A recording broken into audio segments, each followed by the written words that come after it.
Spotlight. The ancient craft of stained glass and the family doing it right here in St. Louis.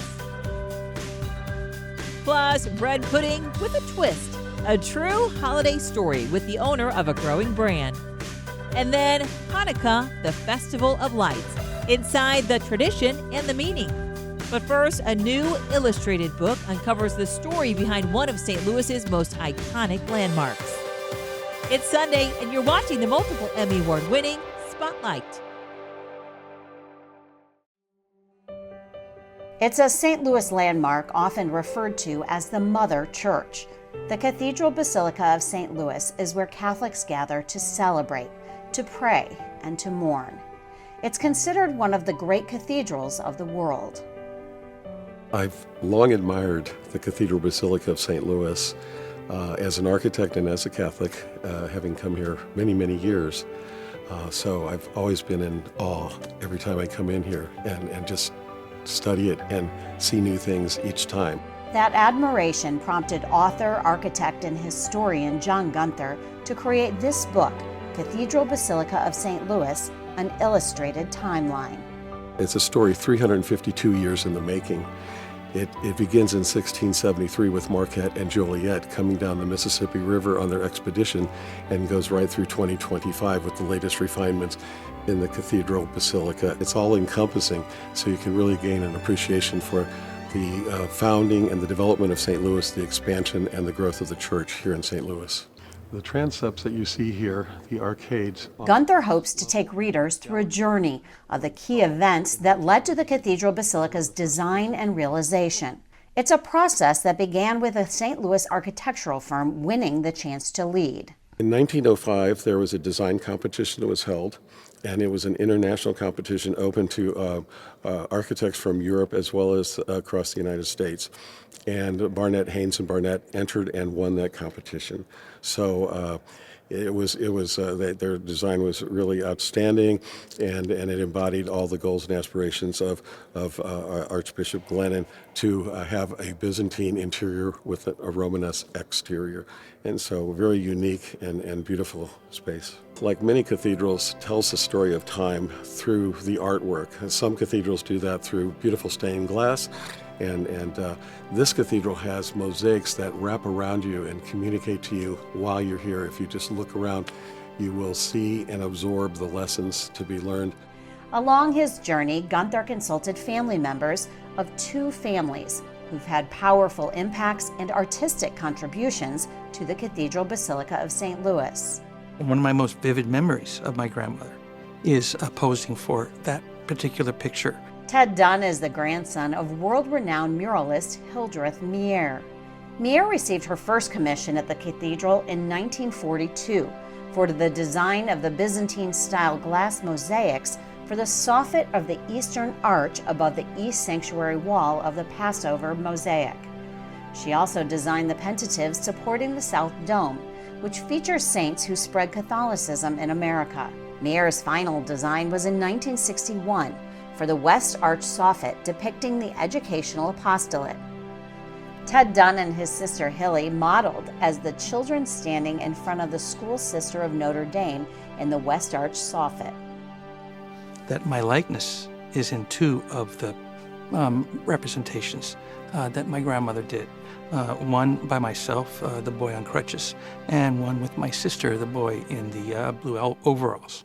The author also consulted another longtime St. Louis business, Emil Fry and Associates, which has been involved with the cathedral's development for 5 generations. They estimate there's about 41.5 million pieces of mosaic tessera in the cathedral. That's spanning roughly 80,000 square feet. Nicholas Fry's great-great-grandfather, Emil, founded Ravenna Mosaics Incorporated in 1923, which fabricated and installed the mosaics until their completion in 1988. We also did stained glass here in the 60s in the sacristy, in the 80s in the gallery level windows, and then in 99 and we did the crest over the front door. The basilica crest, all from a Byzantine tradition, while still wedding them to a synthesis of different styles. They are highly ornamental, using noble materials that are appropriate to a sacred space, such that anyone who walks the artwork here is to draw all men to Christ. So as God is the divine architect, so you have a beautiful building that will convey God's creation and our returning of God's creation and making him a beautiful space for prayer. The book's release coincides with the 200th anniversary of the St. Louis Archdiocese. Author John Gunther hopes the book will help others understand the great patience and determination that helped realize this magnificent cathedral. I have to say it went from a writing a book to a calling. I was totally immersed and drawn in. So I hope that my enthusiasm comes through and that the readers will share that enthusiasm in learning more about our great city and these great cathedrals.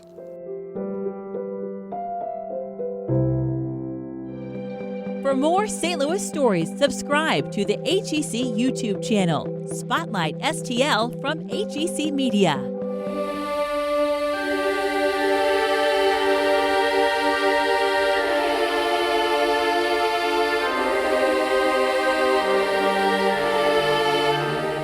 Stained glass, as an art form, has been a source of inspiration in churches for centuries.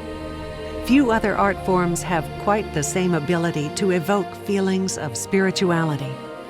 Artisans say their task is to create beautiful art that connects people to a higher power. It's not simply a written text that we're trying to illustrate. It's a truth. And truth is delivered in many different fashions. On a wooded hilltop in Kirkwood, Missouri, you'll find a talented group of stained glass designers, cutters, and painters. Emil Fry stained glass has been passed down through 5 generations. For years, the Fry family and their employees have put heart and soul into the creation of stained glass, with designs that often reflect the times. It's kind of the forge that every Fry must go through. You don't go into art to make money. You go into it because you have a calling and a passion for it. And for us, that's tied largely to our faith and to our family. Emil Fry Sr. was born in Bavaria in 1869. He and his wife Emma found a familiar refuge in St. Louis's large community of German immigrants. Fry was known for the Munich pictorial style, in which panes of colored glass are meticulously hand-painted. Emil Fry Jr. took over the studio in 1942. His most acclaimed work, the windows at St. Francis Xavier College Church on the campus of St. Louis University. Stained glass is the last part of the church to be done. It was done in the late 20s and early 30s. And they describe in the nave, the Jesuit saints, but the west-facing windows, which is the depiction of the Trinity in the heavenly court, came from his experience of being a Chartres. Emil Fry Jr. soon brought a mid-century modern aesthetic to the studio's designs. He employed artists such as Charles Eames, Siegfried Reinhardt, and Robert Harmon. The baton was passed to Robert in 1963, then Stephen in 1990, and today, 36-year-old Aaron is at the helm. When beginning a new project, the first challenge Fry designers face is to identify the needs of the church or organization, and to make sure the stained glass enhances the architectural design. What we do is an architectural art. It's rather unique in that respect. At least the realization of the success comes finally when we install it. And that really is a treat. And the way it can transform a space. Whereas before you had just empty windows, suddenly you have shades of amber light coming through and basking the pews.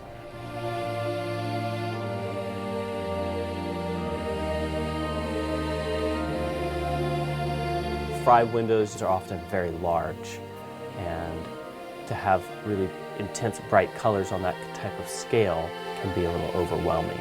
Fry artisans use techniques handed down through the centuries with hand-blown glass imported from Germany. If paint is applied, the glass is fired in a kiln. Then the pieces are soldered together into a lead framework. A recent project in Florida gave artist John Whedon the chance to create windows in the traditional Munich pictorial style.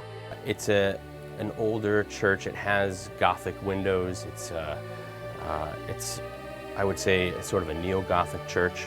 We really wanted to do something, and as did we, something that felt like it felt in the character of the church. Each individual piece of glass is painted. Each individual stroke is a hand-painted piece of artwork, and that is really what gives the piece, this look of a painting in entirety, is that it really is, every single piece is painted. All of the Fry artisans agree. Creating art with a sacred connection is a humbling experience. Here's the work we make tends to last a long time, and it impacts a lot of people. We get an occasional letter from a visiting person or a parishioner that says, hey, I was at this church, I was in a bad spot, I was by myself, and the light was just basking through the windows, and I felt at peace. How many other occupations can give you that sort of response? HEC Media has 6 YouTube channels, including science, history, art, authors, Black History, Achievement, and Culture, and all things St. Louis. Find your favorite, then scroll down to explore HEC Media's other partner channels, all on YouTube. Banana pudding with a twist. Banana pudding is where we got our start. It's an old school dish with a new school twist. So I can combine a banana pudding with the cheesecake, and those powers combined have a banana pudding cheesecake where it's the best of both worlds. So banana pudding is just a banana pudding. We have different flavors of our cheesecakes. Texture of the cheesecake, texture of the banana pudding is layered. Our wafers, then bananas, then the custard, then the wafers, bananas, custard, fluff, boom. That twist is one of a few in Ismail Wayne's story. Many of the good stories, like this yummy one, begin with a twist of fate. I had gotten laid off from my job a month before I got married. And I got married, had our honeymoon, came back jobless. And I'm like, well, I gotta make money somehow. So I started making banana pudding and selling that to friends and family while I was looking for jobs. Ismail turned hardship into hustling homemade pudding just to make a buck. Knew how to hustle from second grade. I was selling oatmeal cream pies to students, or whenever I was in high school, I would lace people's chucks properly and I'd sell those services. When I was in college, I ironed folks' clothes because people didn't know how to iron clothes, which was freaking weird. But hustling homemade banana pudding. Yeah, and worked out. So, definitely something that I wasn't expecting to hustle, because I was like, came from IT. My bachelor's is in IT with a minor in Spanish, and then my master's, I got an MBA with an emphasis in IT management. Ismail could see the opportunity. Not even about what it is that I'm passionate about. It's about, hey, this is a skill set, this is a gift that I have that I can provide to folks. And it's good. People like it. People love it. People want to buy it. So let's keep building on it. He rolled the dice on his own homemade banana pudding, something he made from scratch because he liked it. Had my first vendor event that December. It was a holiday event. And I was like, I don't have a table. I don't have a logo. I don't have nothing.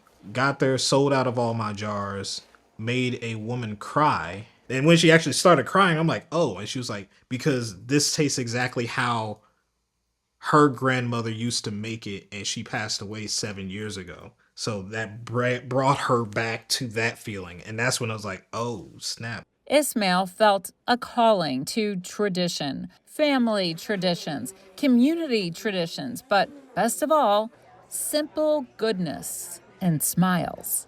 That's the power of food and nostalgia, and how that can legitimately bring you back to a time where you were with your family and enjoying those tender moments. First, some restaurants sold them, and then he provided catering for businesses and organizations hosting events. Here, he's sharing his banana pudding and pudding cheesecakes at an event for the Cortex Innovation District called We Are Cortex. And he's sharing his story. Start making banana pudding and see where it goes. Ismail is the owner of the growing brand called Puddin' Puddin'. Cortex's Square One program helped Ismail launch his business. That's when Puddin' Puddin' really took off. Cortex has provided me the opportunity to potentially collaborate with other restaurant owners, with other companies, and provide them with my products or come up with different ideas how I could better my organization. His puddings and pudding cheesecakes are now sold in select stores like this grocery store, Fresh Time Market in St. Louis. That was one of my major goals that I wanted to have. I wanted to be in grocery stores. I told people would say, hey, you should open a brick and mortar. You should do that. I'm like, no, I don't want to do that. I want to be in grocery stores. And he has plans to expand. I want this to be a household name. I want this to be a trusted brand where people can go to for its quality and consistency no matter where they are in the United States. And Puddin' Puddin' might just be the name that gets the job done. When I want people to eat my products, I want them to think, oh, so this is Puddin' Puddin'. Oh, okay. And that's where it went.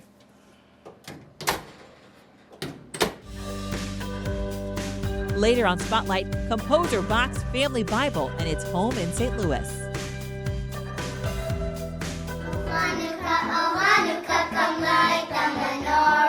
The Jewish holiday of Hanukkah has its origins in a historical story that there was a Jewish community living under the ancient Greek Assyrian rule, and they wanted the Jews to give up their faith and to assimilate into Hellenistic culture. And a small group of Jews who called themselves the Maccabees fought back against numbers greater than their own, and they were successful. After the battle was won, the Maccabees went to the temple in Jerusalem to rededicate it and to rekindle the lamp that burns in every Jewish synagogue, known as the Eternal Light. When they arrived at the temple, they found it desecrated, with only enough oil to light the lamp for one day. Yet, the miracle that later was told was that oil that lasted for 8 days.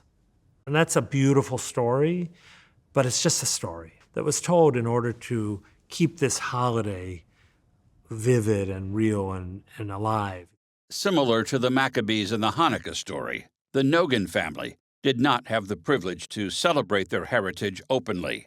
And so they decided to immigrate to the U.S. from Crimea in 1995. The decision to immigrate was not simple, of course, but being Jewish in the Soviet Union, that means that you are second-grade citizens because religion was pretty much non-existent. We did not know about any Jewish holidays. Hanukkah was our first Jewish holiday that we encountered here. We started feeling that sense of belonging. It was a sense of tradition that we were always missing.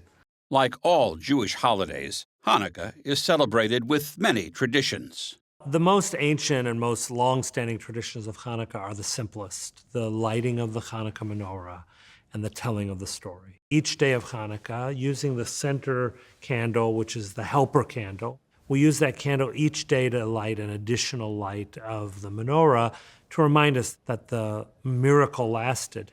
But it also accomplishes something else, because when we light each night additional lights, we're bringing more and more light into the world. We believe that it is our job as human beings to always work to bring more light. All the other customs, the eating of potato latkes or sufganiyot donuts, The playing of dreidel game, the sharing of gifts, the singing of songs, the gathering together with family and friends, those have kind of been added over the centuries. And now for the question on many people's minds, why does the date of Hanukkah change every year? The Jewish calendar is calibrated according to the cycles of the moon. The American calendar follows the sun. So it's not that the date of Hanukkah changes, but the alignment of Hanukkah's fixing in the lunar calendar moves in relationship to the solar calendar. While some see Hanukkah as 8 nights of gift-giving, in reality it is so much more. The giving of gifts actually had no historical basis in Hanukkah. When we read the book of Maccabees or the story of Hanukkah in the Talmud, one of the goals of Hanukkah is to counteract this cold, lonely, dark time of year. And so over the centuries, various customs arose. My favorite part of Hanukkah is opening up all my presents. Hanukkah means to me spending time with family and appreciating God. Hanukkah means like a happy time for all of us to like celebrate and relax. Opening presents and being with my family. Candles and us crunching away on the yummy latkes. And for those curious about why Hanukkah has various spellings, Hanukkah is a Hebrew word. Its authentic spelling is in Hebrew. So in Hebrew it would be Chet, Nun, Kaf, He. The truth is it doesn't matter. Hanukkah by any spelling still means the same thing. the true definition of Hanukkah is rededication. So not only does Hanukkah represent the rededication of the temple, but I like to say that Hanukkah is also an annual time when we rededicate ourselves to the core values of our faith.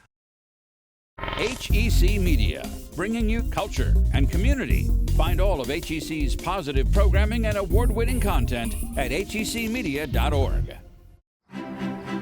On the campus of Concordia Seminary in Clayton, in the Christine K. Hasse Memorial Library, back behind the Rare Book Reading Room, which is adjacent to the Rare Book Storage Room, is where you'll find this library's rarest book of all. So valuable, we can't show you exactly where they keep it, but we can show you exactly what it is. Apparently Bach bought it for his personal use. Yes, that Bach, Johann Sebastian Bach. And this was his family Bible. And not just any Bible, but a 3-volume study Bible, published in German with commentary by Lutheran theologian Abraham Kalov. But it's not Kalov's commentary that makes this Bible priceless. The really fascinating thing about this Bible is it's not just Bach's signature on the title page. We have his marginal annotations and some fairly lengthy comments throughout. And his comments on passages where he talks about music in the Old Testament celebrations and things like that are really pretty interesting for Bach scholars to look at. Take, for example, Bach's comments, handwritten in German, scribbled alongside 2 Chronicles 5. The note that Bach writes in the margin here says, "Note well, where there is devotional music, God with his grace is always present." The story of how Concordia Seminary came into possession of the Bach Bible is itself a tale of biblical proportions. Beginning with a German immigrant who bought it from a used bookseller in Philadelphia in the early 1800s. They think this marking somehow indicated the price. The buyer was Ludwig Richelieu, who eventually passed it on to his son, who lived in Michigan. In 1934, a pastor from Detroit went to a conference of the Synod in Frankenmuth, Michigan, and stayed with his cousin's family. His cousin's husband wanted to show him an old German Bible that his father had had. And he brought it down, showed it to this pastor, and the pastor noticed right away Bach's signature on the title page. The pastor, knowing the president of Concordia Seminary was a Bach enthusiast, told him about the Bible. In 1938, Concordia's president acquired it for the library. It is quite a story. Nobody really knew it was here. Between when the seminary acquired the Bible and 1962, nobody actually paid much attention to it. In fact, they sort of rediscovered it when they moved into this new library from the old one. Scholars have been studying it ever since. Bach's substantive comments are few and far between, but when he does offer his thoughts, they seem to close the book on long-held notions that Bach was not particularly devout, even though he wrote a lot of church music. Bach was a very religious person, a very convinced Lutheran. What that side note says is, note well, this chapter is the true foundation of all God-pleasing church music. It seems he's looking for this in the Bible, the connection between music and worship and music and God. The Bach Bible has undergone years of scrutiny to verify its authenticity. In 1982, it was sent off to a lab at UC Davis for some very advanced testing of the ink, which they could really do for the first time without destroying a sample. They proved that it is consistent with what Bach would have had at hand for ink, that it matched other samples, and so it was kind of beyond a reasonable doubt actually his writing. A facsimile of the Bach Bible has been published and is for sale. And on rare occasions, the original is put on public display, like at the seminary's annual Bach birthday celebration. They're in awe, especially if they're Bach fans. In fact, we just had a group here from Japan that viewed the Bible, and they were kind of stunned silence for a minute. There are 6,000 books in Concordia Seminary's rare book collection, each with a story to tell. But the real value of the Bach Bible is that it speaks volumes about the person who owned it. The big thing we learn about Bach from looking at especially his notes in the Bible is the way he thought about music and God, how he combined his faith and his work, and really thought about what it means that music is being performed in a church. He saw a very deep connection there, perhaps a connection that transcends words.